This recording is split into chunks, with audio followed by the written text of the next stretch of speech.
आप सबको नमस्कार। दिल्ली में कोरोना की स्थिति के मद्देनज़र कुछ अहम निर्णय लिए गए हैं। पहला तो ये कि कुछ दिन पहले, कुछ हफ्ते पहले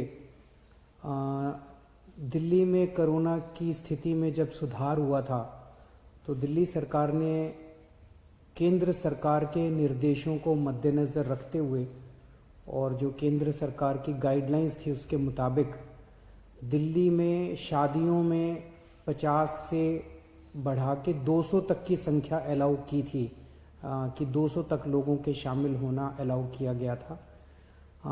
उस ऑर्डर को विड्रॉ करने के लिए आज निर्णय लिया गया है कि 200 से वापस 50 लोगों को, शादियों में केवल 200 से 50 लोग अलाउड होंगे।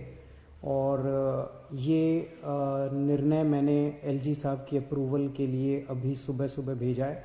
मैं उम्मीद करता हूँ कि उनकी जल्दी अप्रूवल आ जाएगी। दूसरा, हमने देखा कि कुछ बाज़ारों में दिवाली के समय काफ़ी ज़्यादा ना तो लोग मास्क पहन रहे थे, ना सोशल डिस्टेंसिंग कर रहे थे, जिसकी वजह से कोरोना बहुत ज़्यादा फैला। तो एक प्रस्ताव केंद्र सरकार को भेजा जा रहा है कि केंद्र सरकार ने पिछली बार जो गाइडलाइंस जारी किए थे उसमें उन्होंने कहा था कि कोई भी राज्य सरकार अगर किसी भी लोकल लेवल पे, छोटे लेवल पे भी अगर कहीं कोई लॉकडाउन लगाना चाहती है तो उसे केंद्र सरकार की परमिशन लेनी पड़ेगी।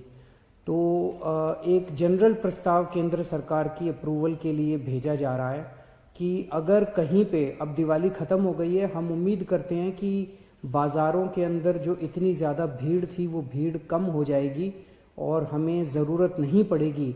लेकिन अगर ज़रूरत पड़े और सारी कोशिशों के बावजूद भी अगर किसी बाज़ार में हम देखते हैं कि सोशल डिस्टेंसिंग और मास्क का पालन नहीं किया जा रहा और वो एरिया एक तरह से लोकल कोरोना हॉटस्पॉट बन सकता है, तो उस वहाँ पे बाज़ार को कुछ दिनों के लिए एहतियात के तौर पे बंद करने की इजाज़त दिल्ली सरकार को दी जाए।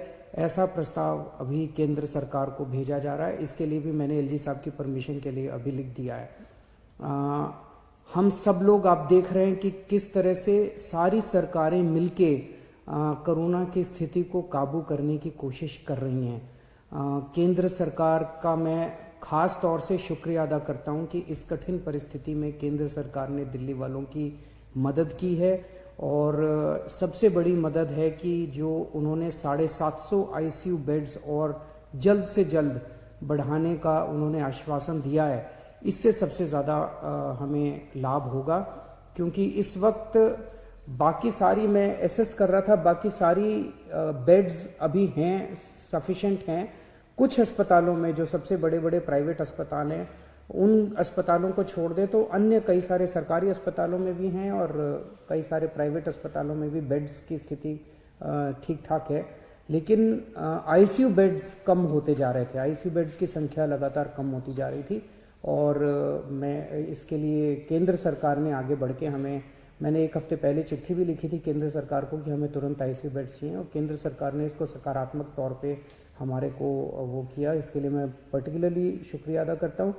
इस वक्त सारी सरकारें, केंद्र सरकार, दिल्ली सरकार, सारी एजेंसीज, डीआरडीओ, आईसीएमआर, सब एम्स वगैरह, सब लोग मिलके पूरी कोशिश कर रहे हैं, डबल एफर्ट्स कर रहे हैं अपने कोरोना की स्थिति को काबू पाने के लिए। लेकिन ये तब तक नहीं ठीक हो सकती जब तक हम सब लोग, जब तक एहतियात नहीं बरतेंगे। मेरी आपसे हाथ जोड़ के विनती है कि आप ये कोई किसी और के लिए नहीं मांग रहे, आप ही के लिए, आप ही के स्वास्थ्य के लिए, आपकी ज़िंदगी के लिए, आपके परिवार के लिए आपसे अपील कर रहे हैं कि मास्क ज़रूर ज़रूर ज़रूर पहनिए, सोशल डिस्टेंसिंग का पालन ज़रूर ज़रूर कीजिए।